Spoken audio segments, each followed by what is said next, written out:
Welcome back to the Pull Hook Golf Podcast.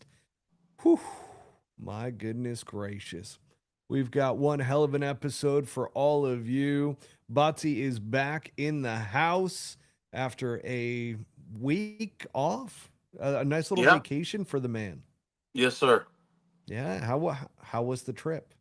It was a good time, man. More like kind of like a work trip in a way, right? Had to go out there with a couple brands and do some content pieces and show face. I mean, it was a good time. Don't get me wrong. We were rolling around Lake Norman and drinking Oof. beer and hooting and hollering and all that shit. So that wasn't bad, but it was good. It was really fun. The golf course out there was pretty damn cool. The That's Trump awesome. property there and going to see the NASCAR boys and watch them practice pitting a car like 30 times. It's just insane what those guys do. And yeah, side note, did you know that those pit crew dudes, so they got like an entire like bodybuilding slash strongman gym on property at the garage.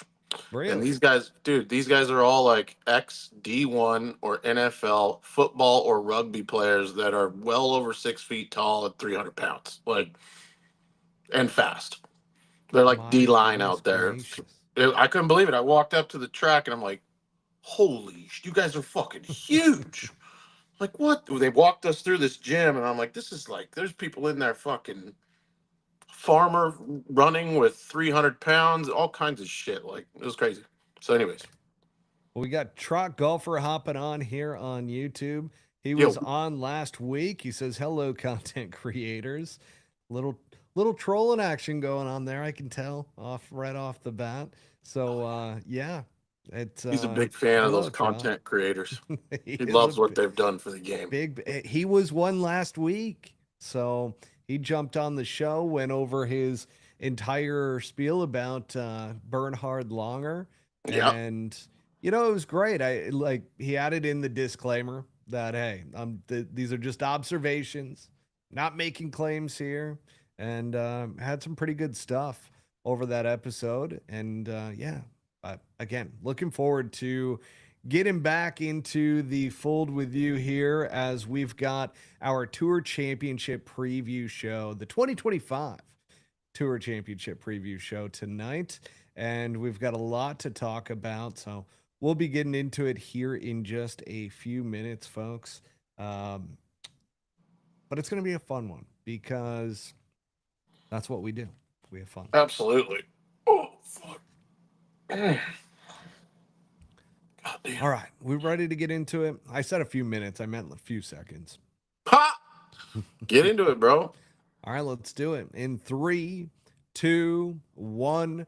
Welcome back, everybody, to Pull Hook Golf, the podcast. I'm your host, Matt Cook. Back in action tonight. We've got our co host, Butsy, here with us as well. And man, do we have an episode for you because this is the 2025 Tour Championship preview episode.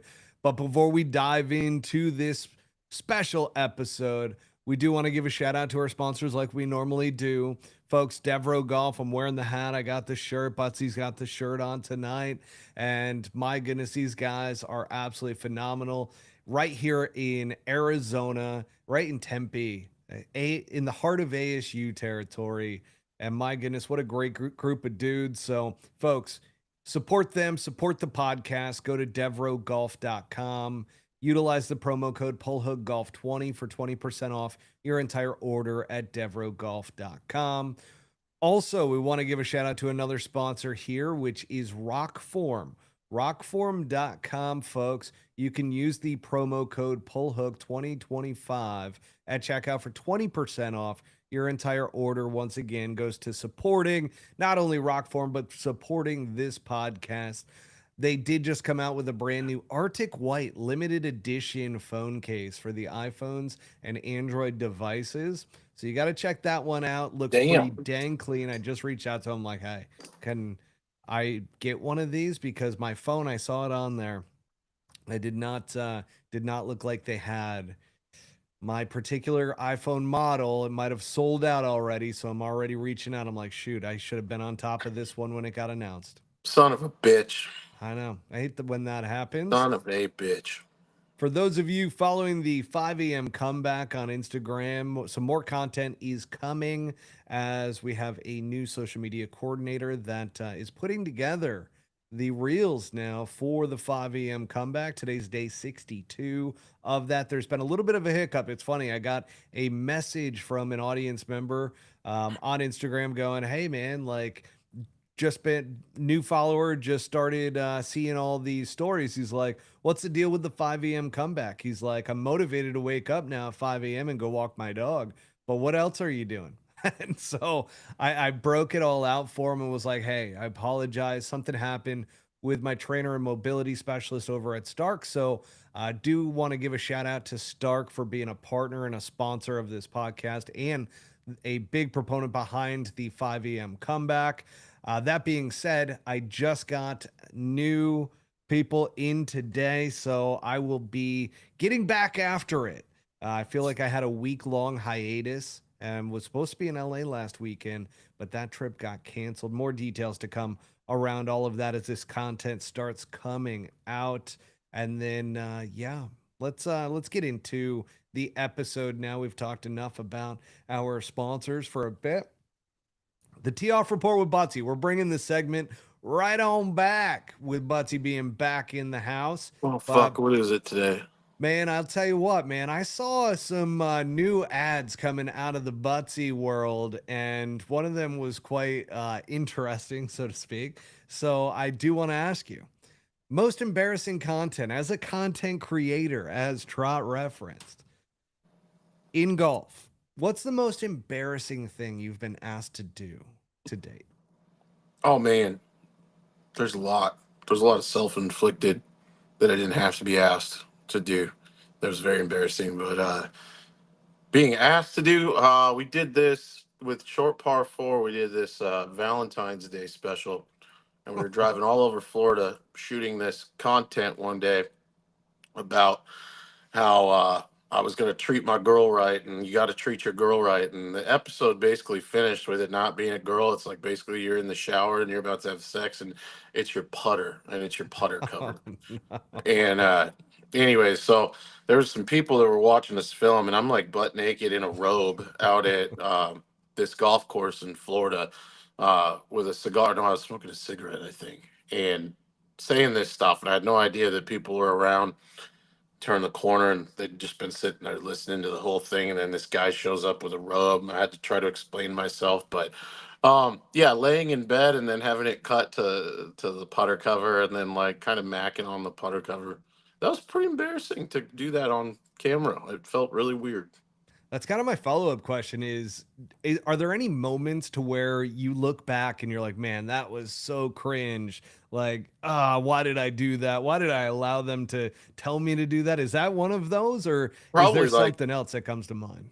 that's probably like honest God, like 75% of the shit that comes out, especially when you watch like some of the first videos that we ever did out there at Papago. And if you've never seen them, you might think they're funny, but like if you knew me now and you look back, you're like, dude, this is what the fuck is that? Like nobody wants to watch themselves. It's a very weird feeling, anyways. I'm sure you can relate to that. Like if you go watch your podcast or what, you know what I mean? It's like I fucking sound so stupid or shit like that. You know what I mean? It's funny because during the day I run a podcast agency and I have podcast hosts that when they're just starting out, they are like, "Oh my gosh, that episode was so bad. Like, why do we publish it?" And you realize really quick because and I can completely relate, which was one of the reasons why I started Pull Hook Golf in the first place, Yeah. going back over 3 years ago now. And I tell them, I'm like, listen, for the first year, I couldn't watch a single episode. I was like, oh, it's so bad. Like, it's so terrible. And really, what kind of kept me going, especially early on, was the audience members to where I'd get a DM here and there to be like, hey, man, love your content, love what you're doing. I'm a huge fan. And so that type of stuff kind of got me through to where it's like, okay, this is going to be worthwhile. And then we hit that growth spurt, and it's like, man, okay, this all Yeah. makes sense now. Like there's real numbers behind it, real people are listening to this content, and that ultimately made it worthwhile. But I still like, even going in when I would do the editing, like I would do it almost in a way to where like I didn't want to remember what was actually happening. And now that like we've had editors editing the content and everything, and now we are officially under the Mission Matters umbrella when it comes to the editing of this content, that I don't look at it at all again. Like I do not want to see it. I don't want to go You don't back and have like to, yeah. rewatch. Even the clips now are being done by the team, which is awesome. They do a fantastic job on our reels and clips. So I'm just like, yep, don't even need to like view those or anything along those lines, because they always ask me like, hey, do you want to review the content? I'm like, absolutely not. Nah. I'm good. I'm good. That Sydney Sweeney spoof that I'm sure you're referring to, that we filmed last week. You knew. Yeah. That was pretty embarrassing. We're at one of the. Are you familiar with Hozo? The organization Hozo. They own all those like super mansions in Scottsdale, like Airbnbs. Anyways, we were Okay. filming at one of their properties. But yeah. So I'm out there with no shirt on, with these tight jeans, and I'm putting the jacket on it, and I'm like literally getting oiled up. And as this is going on, there's like they're digging like a lazy river, and there's like 9 outdoor workers out there, and they start like cat calling and shit. I didn't even know they were out there. They're like, ah, I was like, oh shit! Like I'm pretty sure they thought we were filming a porno or something. We got all these lights and shit outside during the day, and I start taking my. Yeah, so that was pretty bad. I will say this though, you have been on the health kick, and you can tell in Yeah, that particular like ad as to some of the stuff you're doing around that. So Butsy's always posting content, folks, on Instagram. So make sure to check out his content when it comes it's to his bad. stories and everything, to where he's going in the gym. Your cooking stuff is great though. Every time we're on the golf course, and I'll just mention this real fast, every time we're on the golf course, it's always, oh my gosh, you're Butsy. I love your cooking stuff. That does It's happen a lot. it's never like, I love your golf content. I love No, this. I love that. It's no, always, I love the cooking stuff, which it's you do true. a great job with all of that as well. Thanks. But there we go. We knocked the tee off report with Butsy right That's out of the it. ballpark, bringing it back. Love that.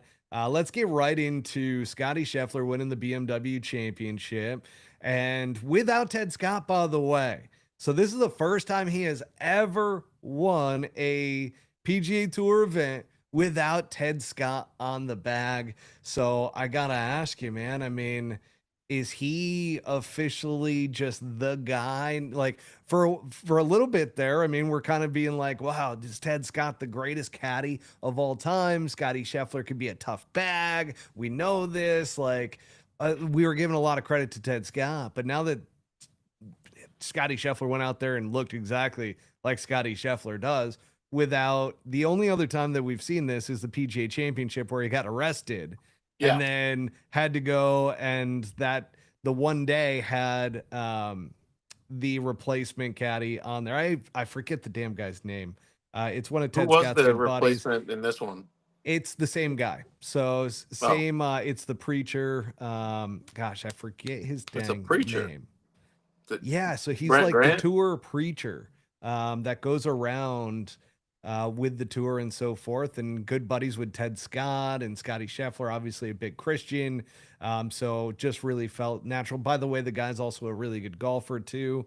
So there's that part to it. But yeah, Scotty Scheffler just goes out there and dominates. So are we to the point now where Scotty Scheffler, they're like, it's no longer, oh my goodness, like how great he is, but Ted Scott is the man alongside him that has to be there in order to see him perform? Like, are we past that now with this situation taking place? First off, am I frozen? I think you're frozen. Okay, I can hear you. I don't know why I'm. I can hear you perfectly fine. Yeah, same here. I can see you moving, but I am frozen. What do you suggest? Let's just keep moving through it. Hopefully, it comes back here, but in the final production of the podcast, it should be fine. Okay, all right. To your point with Teddy, so I think Scotty just wins by more with Teddy. I think Mhm. he's capable of doing it on his own. I think it was a combination. I think it was Robbie Mack shit down his leg the last day, and Scotty played halfway decent. Um, if Ted's there, he probably wins by like 8. So I think he he had his B game, and it was good enough to clip old Robbie Mack. Yeah, Mike Cromie is the guy's name. And so, Chromies. yeah, and good old Trot Golfer says that he would have won by 7 with God. So, I mean, once again, it goes to how good that Scotty Scheffler is, first of all. Second of all, with Ted Scott, obviously they are a dynamic duo, but Scotty Scheffler now has shown that he can win without Ted Scott on the bag. And talking about just being consistent, like literally, the dude shot rounds of 66, 65, 67, 67. Yeah, And that type of consistency, folks, is terrifying for guys that are out there because he's not going backwards, right? If he's no, up towards the top of the leaderboard, it's kind of like with vintage Tiger, where guys would just start to falter because they knew that they couldn't make a mistake and they he, knew Tiger was coming. he's gotten used to it. Like, it's no longer he gets in the arena and wonders if he can get it done. He fucking knows he's going to get it done. Like, he's proven that to himself enough at this point. Like you said, if he's there, he's gonna stay there. He's not gonna go out and shoot 75 the last day and shit the tournament away. There's no nerves that I can tell at all. So yeah, There really isn't at this point. And it's funny, we'll get to that next. But well, actually, let's get right into the mindset discussion, right? Because I've been somewhat critical where it's like we've never heard about Scotty Scheffler having a mental team, right? Where there's yeah, a performance coach or a mental coach or anything along those lines or a psychologist, nothing, right? However, I was talking with Dr. Lee Piccarello, uh, Piccarello around this, who is my performance coach. He uh-huh. reached out to me with the 5 a.m. comeback, was like, "Hey, I want to coach you. Let's do this thing." And I knew him through working with Major League Baseball teams and Major League Baseball players.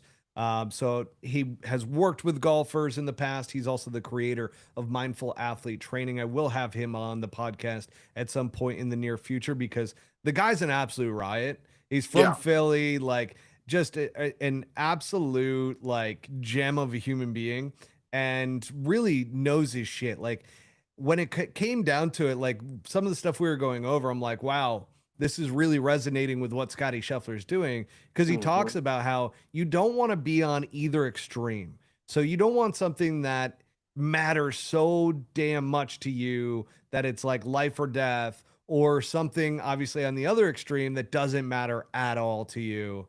You want to be somewhere in the middle in order to have and be able to perform at your absolute peak performance because that'll keep your focus up, but it'll keep the nerves down a bit. And I think that's what we have seen from Scotty Scheffler. And I brought it up to him like, it seems like that is what we have with Scotty, to where he has just figured out right in the middle, yeah, where we heard it during the Open Championship, right?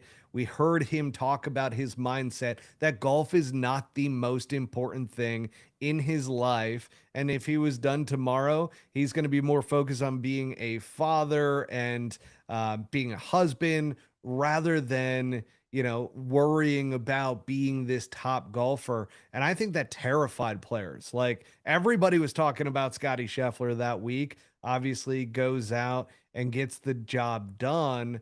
But we also have a scenario now to where it's like watching him this past week, it just looked like he was doing his thing. Like there was I, nothing that was going to stop him from I have shooting a in the theory mid on this. 60s. I have a theory on this when he said that, right? And he's talking about how it's not the most important thing.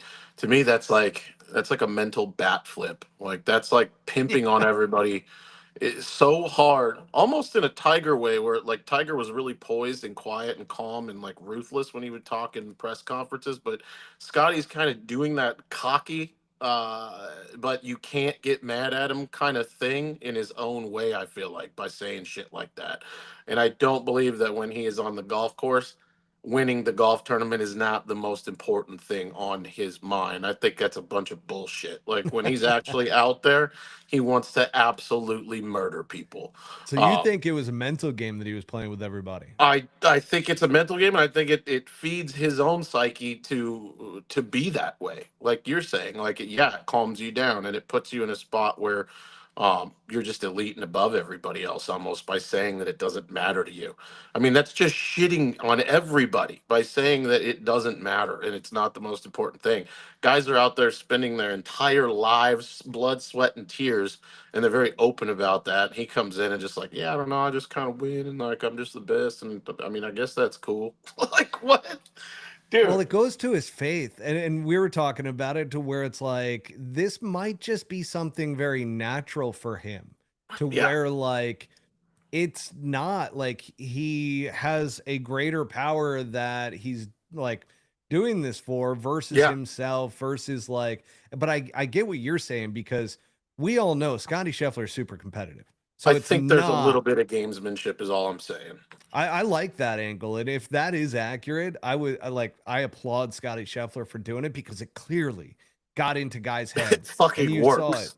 You saw it with Bobby McIntyre. Like Yeah. he had a couple shot lead going into the final round and just faltered throughout the day, just couldn't get it done. And it No. was just a tough scene to watch with Bobby Mack, where Scotty Scheffler was just steady Eddie. I mean, he had one hold where he three putted from short range for a birdie, and it looked like, oh shoot, he's faltered. And then he ends up, I don't know if it was a hole later or not, but he ends up chipping in with the most ridiculous chip shot. And then I told Dr. Lee, I was like, man, you could see, like, to the average person watching this, they're like, Yeah. wow, Scotty Scheffler has no emotions whatsoever. However, if you see He Scotty looked right at. Scheffler all He, the time, you know that you can see that no, that's Scotty Scheffler fired up after making that. he Like he looked might right look at calm on the McIntyre. exterior, but he might be going nuts on the inside. And I think Yeah. that's more of what we were seeing there with the chip in. Um, This is what I'm saying, bro. Did he not immediately look at McIntyre when it went in? it's a good question. The camera angle did make it look like he did. Looked right at him. Oh, did you see that? Like, did you? I don't know if you saw. Oh, literally to see his reaction. I'm almost positive that's what happened. You know, it's wild too. Granted, it's not the Masters, it's not as dramatic, but the Titleist logo kind of, as it was kind of getting to that final, it was, like I said, it's not as dramatic as Tigers, but it had that resemblance where all of a sudden the Titleist golf ball logo and then Boop. it drops, and it's like, Yeah. oh my goodness, we are watching greatness right now. Yeah. And somebody, I saw it on X, that somebody was talking about the fact that numbers are up, viewership numbers are through the roof. So everybody who had the kind of the rhetoric around Scotty Scheffler being boring and people don't want to watch him and watch him win, completely wrong, right? I think people now have bought in where Scotty Scheffler in interviews and so forth has shown more personality. He's just not, he's the exact opposite of what Tiger Woods was. He's a Yeah. family guy. He like golf isn't his like biggest thing in life, like where to Tiger Woods it was, and we adored Tiger for that. Where with Scotty Scheffler, I think people are starting to really appreciate the greatness of what we're seeing with him. What do you think? I think, like I was just saying, I think it's just an alternate version of elite extreme confidence to talk like that. That's my take on it. And maybe that's just because it's coming from my psyche, but that's what I'm seeing when I see him talk like that. It's just extreme confidence to talk about a professional sport and dominating it in such a lax and unimportant fashion. That's just the ultimate flex to me. Yeah, So I'm trying to see. I, Let's see I if just we heard can myself play back on here. What's going on? close it out real quick, hop off and hop right back on. Let's see if Let's we try. can get you back. So while we're waiting on Butsy here, um, yeah, I've got nothing else to talk about oh, actually, the other thing that I was talking about with Dr. Lee Piccarello is Tiger Woods. That was one of the biggest things was Tiger Woods. There we go. You are back. But Woo! I was It's just saying, fucking weird when you just like one day you can't see your own, you know? we- I was talking with Dr. Lee Piccarello too about Tiger Woods, and he jumped in and he's like, Matt, with Tiger, he was head and shoulders above everybody at that time mentally. Like Yeah. that was one of the biggest advantages Tiger had to where he knew it and they knew it. And now we're starting to get to the point to where it's like, dang, Scotty Scheffler, man. And if he can, we still see it from time to time with Scotty that he'll lose his temper a bit out there. Like we saw it at the US Open a little bit to where he couldn't quite recover the way that he normally does. So it's still Yeah. happening a little bit, Sure.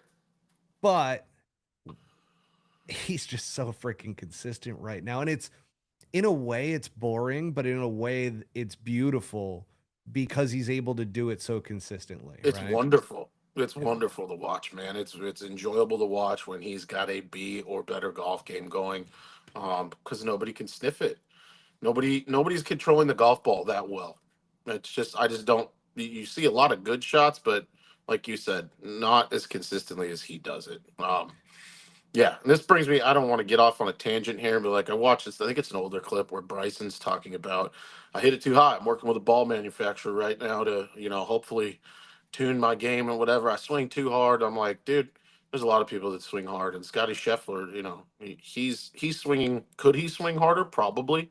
He's swinging in a fashion that allows him to control his golf ball, and I get pissed when I hear Bryson talk about how equipment manufacturers need to meet the demand of being steep or overpowering golf shots. It's like, dude, why don't you figure out maybe take a little something out of his playbook? Why don't you figure out how to control a golf ball better? I don't know. yeah. And that's what Scotty Scheffler does beautifully. It's I'm glad you unbelievable. brought that up. He controls his spin Yeah, and his shot control is just through the roof. And it's then the crazy. numbers obviously prove that, but it's just wild that he is head and shoulders above everybody else. Like he's actually doing it in a way to where it's very like it's an art. Like we're watching kind of I don't know, it feels more old school golf to me than the bomb it as far as you possibly can, go find it, and then try to hit a wedge in tight and make a putt. It just Oh, dude, feels different with Scotty Scheffler, like the they workability, the shot control.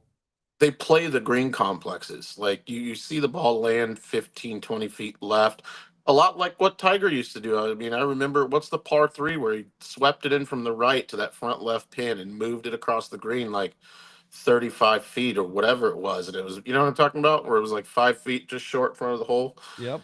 Pretty classic shot for Tiger, but Scotty does shit like that where you see it kind of land left and kind of works with the green complex over to the hole, and the percentages that he plays to are just better. I don't know. There's not as many guys out there doing that. Everybody's kind of either on the number or they're off. And we're talking about the best in the world, so it's crazy. A little segue, and we'll weave back to the Tour Championship, but also this weekend, what was on was the U.S. Amateur Championships. And Yeah, I that was watched a really little bit of fun that. to watch because obviously it's match play. Everybody, if you've listened to this podcast before, you know my opinion on match play. I love match play. It is the truest form, in my opinion, of golf because your opponent is right there. You're playing against them. It's not like you've got 64 or whatever other players that are there with you playing in a golf tournament that you can't see what they're doing. You don't know what they're up to. Like, match play is right there in front of you. And just from a pure like sports aspect, I just love match play, the best form, in my opinion, in golf. And I know others that disagree and say it doesn't play as well on TV. Again, I kind of disagree with that. But the one thing that I did see as we were talking about Scotty Scheffler and how he works the ball and so forth and has this great control, the US AM, I loved the fact that these kids were playing golf in a different way than what we see on the PGA Tour, Yeah, right? oh yeah. That they're hitting draws, they're hitting some cuts, they're hitting some wayward golf shots as well. And that to me, it was just fun to see kind of the creative golf. Yeah. that was out there. And there were a few guys that were just making some ridiculous recovery shots. And again, it's kind of different from what we're seeing.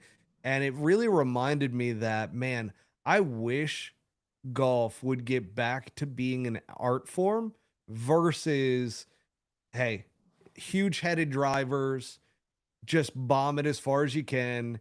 The golf ball goes straight. It's so much easier to hit than back in the day when we had a Titleist 975D, with those tiny heads. I think instead of rolling the golf ball back, I'm a big proponent in just having the head of the driver coming down in size to even less than what the mini drivers are. And all of a Or sudden you'd have to work it and hit the golf ball like a lot more on the center of the face in order to get it out there. I think that they should mess with the not maybe not like the total elasticity of the ball, like how it jumps off the face, right? But I think they should mess with the parameters of how much it spins. For like one, guys will be able to work the golf ball a lot more. I mean, remember back in the '90s and you'd see so many shots land 20 feet behind the hole, and you'd have to Or get the that zip right. back. Or short game shots that spun more, whatever. But it would also play right into the hands of guys like Scotty that know how to dead hand, which is a shot. I don't even know if people play any, like you have to play anymore, right? Like dead handing it to take spin off and stuff like that. Now it's just basically hit it the same every time and get really good at doing that, Yeah. like you said. But if you had to start learning how to dead hand or give a little more risk to create spin on certain situations, blah, blah, blah, I'm with you. But I think they could do that with the ball. I think they could make it spin more. Um, and that would affect total distance probably unless you were able to really control it. Like if you want to hit a flat, low spin hook down there to get some yardage out of it, okay, you could do that. It doesn't just go a mile in the air with no spin naturally. Yeah. And I just think it has to be the driver that ends up doing that because Yeah. like drivers are too easy to hit right now. And granted, you look at a guy that's shooting 100 and he's like, driver's the hardest club in the bag. And it's like, man, we have these huge heads now. But somebody, I can't remember which golf analyst talked about this a long time ago, that Adam Scott would have so many more wins and would be literally one of the best drivers of the golf ball and the longest if the club head remained small for drivers because guys couldn't go after it the way that they go after it now and have the type of precision that is there because all these drivers do for the most part is go straight or with a fade. And they're built that way, right? Bryson complained about the fact that none of these drivers are built to be able to draw the golf ball, which is what he wants to do. And to me, sorry, I'm getting on a No, rant I mean, here around it. my only devil's advocate to that would be like, I don't know, if you look at the face of a tour player's driver, I mean, I don't think that that wear mark has changed in 40 years. I think that's still inside of the size of a dime of where they're routinely making contact with it. So, like, again, you could change the size. I think the size lends to spin. I think it allows them to create less spin and higher launch, right? More than anything. Which, like you're saying, you get more of a one dimensional shot. You can swing harder at it without over spinning the golf ball at 130 miles an hour. And it goes further and it goes further with less side spin, which means it's not going to go left or right as much. So, to your point, if you make it smaller, I think that's what's going to change is the ability to manipulate the launch and the spin of the golf ball. Like And I that's what I do. think. Here's the other thing too, and obviously this is super hypothetical because Sure. of the standpoint that the golf ball is going to be rolling back. There's no talks in regards to the equipment side of it. At least I haven't heard anybody talking about the equipment side of it. Where, let's face it, a really good solution would be if it was just at the pro level.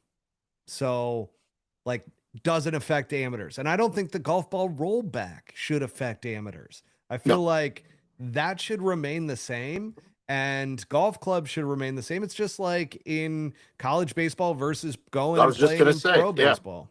yeah. They play aluminum bats, wood when you get to the show. Like, yeah, And there's a difference there. There's a big difference there. Baseball players will tell you very quickly that There's just a massive difference between the two. And that's how I really feel like golf in the traditional sense should go back to a driver that looks more like a three wood and start to make the golf ball move again. Be sick if That they had to that would play be wood fun. on the PGA Tour. Well, you had to play wood.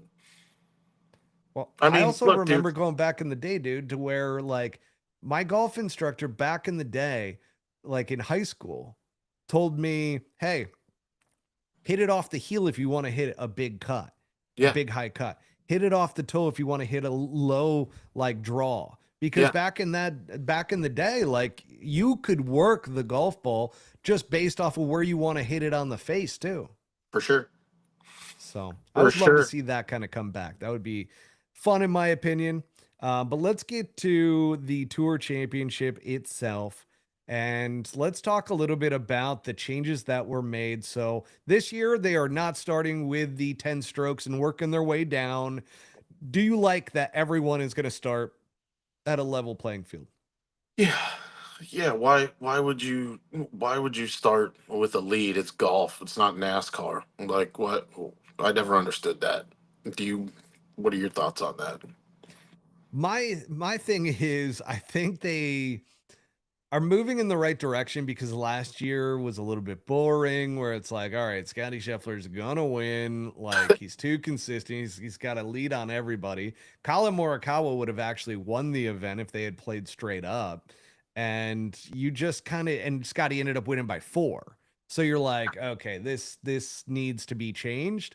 However, the change itself, top 30 players, like do all 30 players deserve a chance to win this week, like to win the tour championship and be that guy. I don't know if I agree with the top 30 players, which is my next question for you. Is the field, in your opinion, for this week too big at 30 players, too small, or just right? How hard is it to be in the top 30 on the PGA Tour by the end of the season? Pretty tough, but I mean, there's guys on there that, don't have a win yet. Don't have a win, but you got like Fleetwood. You got all these. I don't even know if he's in the top 30. I'm sure he is, right? He's got to be. Hmm. Um, You got Ricky Fowler in there. if you're in the top 20, consistently, and you don't win, you're fucking really good, and you're very, very close to winning. So I don't know, man. I think it holds merit, but it kind of depends on what your feelings are and what the tour championship should be. I Mm. mean, is it another golf tournament, or should you be rewarded handsomely and given strokes for how well you did all year? I don't Well, know. I think it. they had built it up so much over the past years, season long race. Yeah. And it's like, okay, now we're down to the end, and literally whoever wins this wins it. So, like, we know pro golf. Anybody in that top 30 could win it this week. And somebody who didn't have a single win and wins one event Wins could it. end up taking the crown. So to me, the change isn't all the way there yet. And I know that they talked a little bit, and then Adam Scott kind of shut it all down around match play. Yeah. And yes, I do think that it should absolutely be match play. And I do want to pull up here, but let's talk about that for a second. Who? Would you rather see the final event be match play, or would you rather see it like it is where it's just going to be a straight up stroke play event, limited field, only 30 guys? I don't know. Like you earned your spot at the end of the year based on consistency doing stroke play. And it's pretty well documented that the best guys at stroke play aren't the best guys at match play. I mean, there's people that will beat the tar out of a guy in their group just because they have some mental edge over them, or they have a vibe, or like all that shit goes into match play, right? Like you said, you're Yeah. right there in the group with them. That doesn't apply to beating somebody that tees off 6 hours from now that you're never going to see. So if you're basing the ranking off of stroke play, it's probably got to be stroke. For me personally, I'd rather, I'm with you. I'd rather watch match play. I don't know. You made a comment earlier about it not being as good for TV. Don't know how that is because, like, I mean, I remember watching Tiger play the USAMs and like all this shit. It's unbelievable to watch Yeah. match play. I think it's a terrible argument to say it doesn't work well on TV. Fuck, who Like says that? Capital One has made literally or Bleacher Report now with the match, like, and they have these side off events now. Like, it's an entire production around one match. So I'm Yeah. just like, they could absolutely do it. It just comes down to doing proper production around it and putting in the time that's necessary in order to really build up that final match that's going to happen. And hopefully you get a good match, right? But here is, I saw on X, and this is from the head of digital creation or digital content over at Golf Digest. This is from, This is what it oh, looks like. what is his name? Fuck if I know. Jamie Kennedy. He's the digital or director of digital content for Golf Digest, and he lives over in Scotland. So he's like, hey, this is potentially a solution for the match play that could possibly happen. That with what he was saying, this would all happen at Eastlake. So Thursday, the first round events would go down. Then you have all the top players that would have a bye. Now, the one tough thing with having a bye that we see so often in sports brackets is that the guy who just finished a match and played well is coming in hot, where the other guy who has not played the prior round all of a sudden is coming in a little bit cold, and you see upsets happen a lot within that. So I get that if somebody wants to complain about the bye setup, but the second round at Eastlake would be obviously the follow up, and then third and fourth round leading into the title event. So you could technically get this done over 4 days. Where, yeah, Get all your TV coverage, all the sponsors are happy. Like dude, that would be so sick. Yeah, I saw another one too, to where the suggestion was that instead of having like the St. Jude would be the round of 64, and you could actually have like multiple days to where you're playing against somebody, or 36 holes, for instance, and have it be kind of best out of whatever, and have that all go over the 3-week time frame where it's all match play. That I don't know if I fully agree with that. Kind of like this USAM style, to where the first 2 rounds of the FedEx Cup narrow it down to the final. How many players are even on here? I think 24 total. I think that would be perfect. And this setup, I mean, shout out to Jamie Kennedy over at Golf Digest in Scotland. Pretty cool. This dude did a great job on this bracket. I think it absolutely works. It fits. And I would love to see them go to that in particular. Maybe to your point, cutting it even 6 guys out and reducing it to 24, there's a little more merit to, instead of being maybe 30 is a little fringe for deserving to have a chance at winning the tour championship. Yeah, I just think it's a bit much. I don't think 30 guys with the chance to win the title makes the most sense. Yeah. And I could get on board with that. We've been against, the whole shrinking of the game and everything. I mean, we've been pretty loud in regards to that. So I would say, man, I don't even know. I don't even know what I want to say in regards to that, to be honest. I don't think you're shrinking the game by reducing the amount of players that qualify for the end of year event. Like, it's just more prestigious at that point. Yeah. It's not like making it an elevated event or something like that. It's already elevated. You're cutting 6 guys out. Yeah, it's not that bad. It's not a big, I don't know if I'd say it's shrinking the game. I probably wouldn't. All right, let's see here. I'm trying to do 2 things at once, where I am pulling up right now the odds for this week for the FedEx Cup Tour Championship, so that we can break those down and give you guys all the latest. So this is going to be from good old FanDuel Sportsbook. And the odds are as follows. So Scotty Scheffler at plus 150. That's obvious. Rory McIlroy plus 850. Tommy Fleetwood plus 1,400. Ludwig Oberg at plus 1,800. Russell Henley plus 2,000. Justin Thomas plus 2,500. Then you got Patrick Cantlay at plus 2,500. JJ Spawn at plus 2,700. Sam Burns plus 3,000. He was up there last week. I believe he finished in the top 5, if I'm not mistaken. Victor Hovland plus 3,000. So is Colin Morikawa, who would have won last year if this setup was the way that it was. Plus 3,300 is Cameron Young. Sepp Straka at plus 3,500, along with Bobby Mack.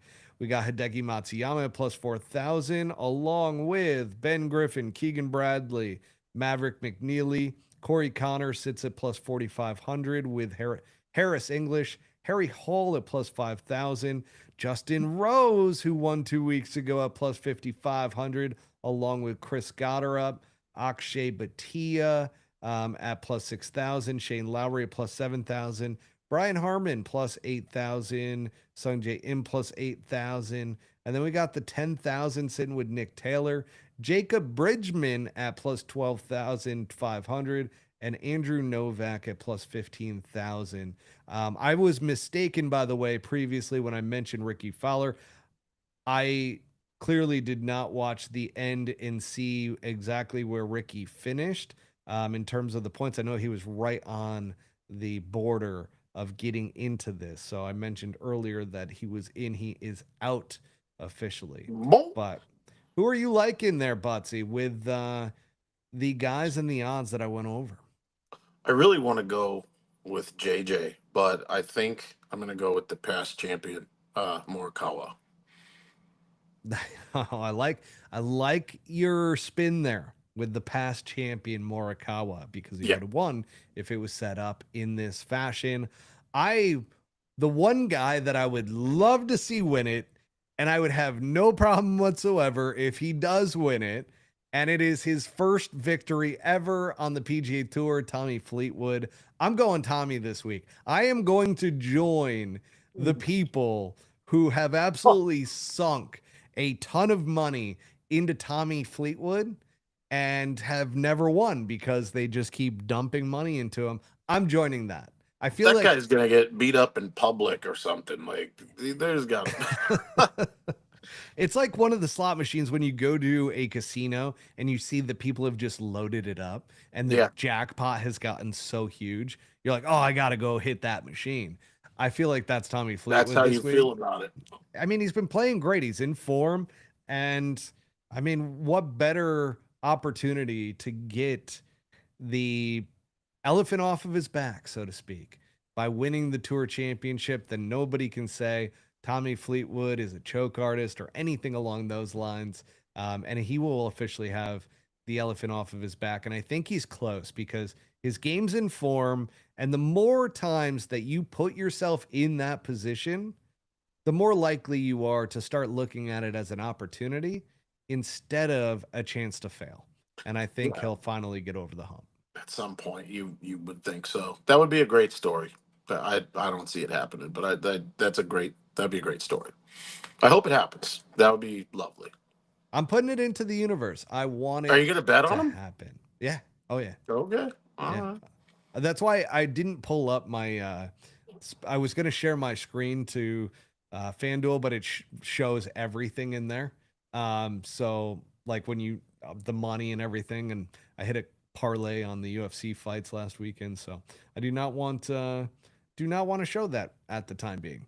I think if Scotty's within 3 after day 1, that he wins it. So I like that. And again, final verdict on the format. I'm fine with it for this year, but I would love to see it go in the final rounds at East Lake to be match play. I want it so bad. I'm putting it into the universe. The TV coverage could be done properly. And maybe you even shrink that down from 24 guys, right? Maybe because when I was doing the math, I think one of those rounds you would have to play twice.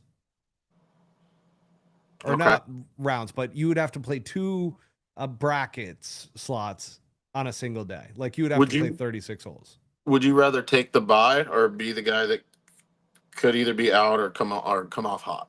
I would just want to get in, and then I'm firing on all cylinders. Like When I it's want to go be the time. guy in the very first round that all of a sudden I play well, I beat a guy, get into a rhythm, and all of a sudden next day I'm playing who, like, let's say that I just squeezed in and I'm playing against the number one golfer in the world, Scotty Scheffler, but I just won my previous match the day before. I'm ready to go. I think that is the best way to Okay. go. I think the guys that have the buy are actually at a disadvantage.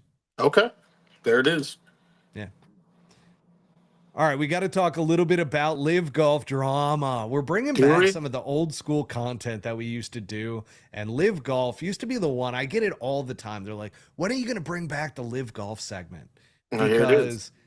Because we always talked about live golf, and even though like I would watch the events and try to support live golf as much as possible, I was also a realist within it to where I'm like, I'm not blinded by all the propaganda and how it's the greatest thing on the planet. They got the absolute best players in the world, that it makes all the players that much better, and blah blah blah blah blah, all the stuff, all the propaganda that came out around it. And mainly a lot of that came from fans, but also came from the broadcast too early on. And I get what they were trying to do, right? They were trying to separate themselves as the elite premium product. That being said, though, we were always kept it real when it came to live golf. And people have been begging me to bring it back. It is back this week because there's actually some drama that is going on with live golf. We're going to be fair, but we're also going to, like, we're not going to be haters. The individual championship ended this past weekend where it was actually on Fox or Fox Sports 1. So the first piece of drama that I will bring up is the final round goes to a playoff. Fox Sports 1 cuts coverage. Boink. Unless you paid your $76 or whatever it was for the live golf app. You So don't like get to see it. Fucky. so any like general fan that was watching on Fox totally lost the ability to watch Jon Rahm in a playoff against Sebastian Munoz, which Munoz this weekend shot 59 Yeah. and literally just went on an absolute tear. And I believe it was a 59 with a double bogey, if I'm Yeah. not mistaken. Like I popped it on a few times. I'm like, holy crap, this guy's going absolute Yahtzee out there. So shout out to Sebastian Munoz for some great golf and lab golf as the putter that he was using in order to get that done. But Jon Rahm ends up losing in the playoff, does not win in a single event all year. And people know I like Jon Rahm. I'm a big Jon Rahm fan. Mm-hmm. But I do not think that he deserved winning the individual title 18 motherfucking million. and a ring from what's the Baller. jewelers? Ben Baller. Ben Baller. Yep. And that's a sick ring too. Fucking it's 2 rings. Yeah, a ring inside of a ring. You kidding me? You kidding me? I don't maybe I don't have a good concept of how the points and all that. I mean, there's got to be an explanation. Obviously, they gave him $18 million for not winning, but yeah, I don't know. That's a lot of fucking money for not winning. That's all I got to say. I'm with you there. Dude. Granted, people will say, well, Jon Rahm was so consistent all year round, which is accurate because Jon Rahm's always going to finish in the top 10 for a live golf event, right? Yeah. He's too damn good not to finish top 10. But Joaquin Niemann, and this goes to show you that they are not weighting the wins heavy enough. Like the wins need more points. The is individual what it wins, comes down yeah. to. Yeah. Because he had 5 wins. 5 wins. How many events does live golf even have on the calendar? 14 or something like that. Like that's almost half the events. My math's not very good, clearly, but It's good enough. That's fucking crazy. it's nuts. He wins almost half the events and loses the individual title. So of course the haters were going nuts on X. The poor live golf fans that are out there, like the hardcore ones, just defending to their core that it's fair. It's so fair. Like there's people nothing really wrong doing with that? this. Oh yeah, yeah. Are people really doing that? Like, who is? And of doing course, that? they bring up Bill Haas winning the Tour Championship 14 years ago. And that's why the FedEx Cup changed, folks. And then others are saying, well, it's still a startup. Is it absolutely perfect? No. So here's the thing. You should have learned from the PGA Tour with the whole Bill Haas situation that happened 14 years ago. It goes to show that the people running Live Golf do not remember history very well when it comes to these types of situations. So yeah, it was just, they're going to make changes. They have to. Here's what I want to know. Was it close? Like, was there, if John doesn't play that super good, close. It was like close enough where like Joaquin almost won it. Like if John doesn't play that good, we're not even having a conversation. Joaquin Niemann finished in the top 10. Like, it wasn't like he played bad. That's the other thing he did. He didn't choke. He was up there. I don't know exactly where he finished in the top 10, but like he was up there. So, that's what I'm asking is like, I'm just curious, how close were we not to having this conversation about and John? I'm just like wondering too, like what events did Joaquin Niemann not play well since he won 5 events? Like, did he finish outside of the top 20 in multiple events? I don't think so. No. I think he was close to being in the top 10 in every event. But his team, that's what it's weighted on, right? No, this is all individual.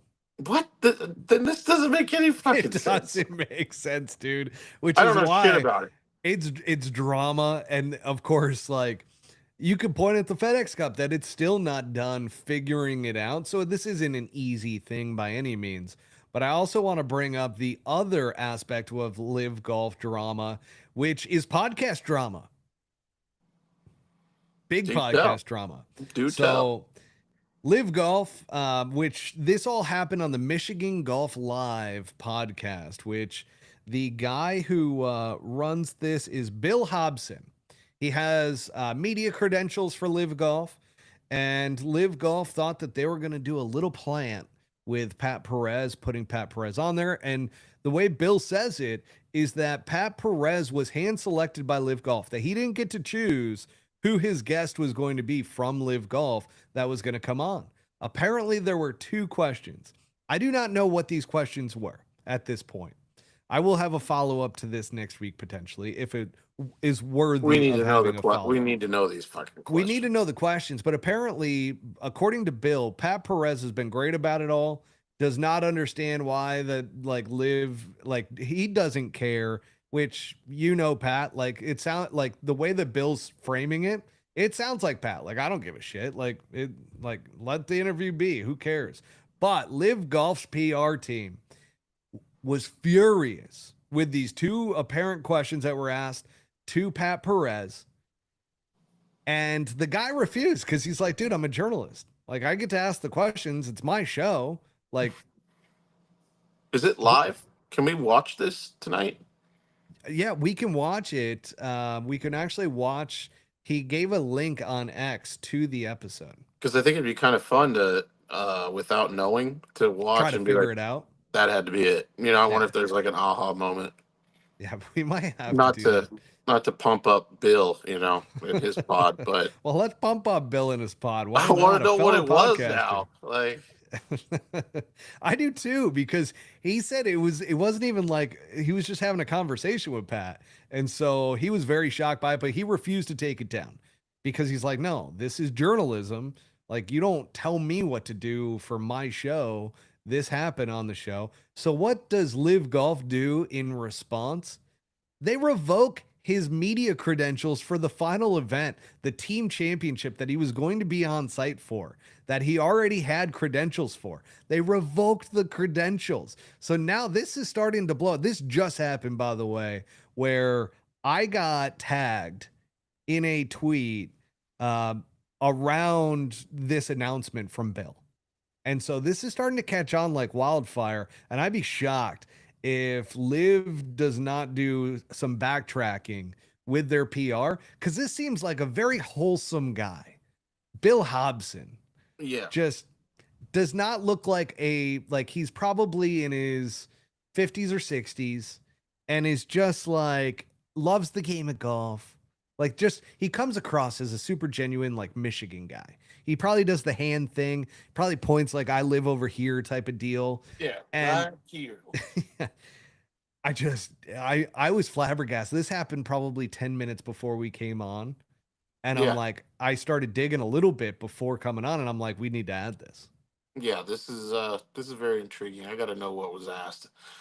Like, is this? Yeah, gosh, I can only prospect. That's not the word, but who knows? I'm gonna go watch it right now. I Like mean, when we're done. are we doomed in the game of golf if a league has that type of, like, if they're protecting everything that gets said, even minute things? Like, now we look back to every interview that's ever been done around Live Golf, and now it's literally fact that everything's been staged. I I mean, yes. I think life is doomed. I think that's happening, not just in live golf, but with everything. Yeah, we used to think about this with the PGA Tour. Like, we've been critical of the PGA Tour's media and so forth, that Oh, they're everything like a is just mafia. like, They're like but the mafia.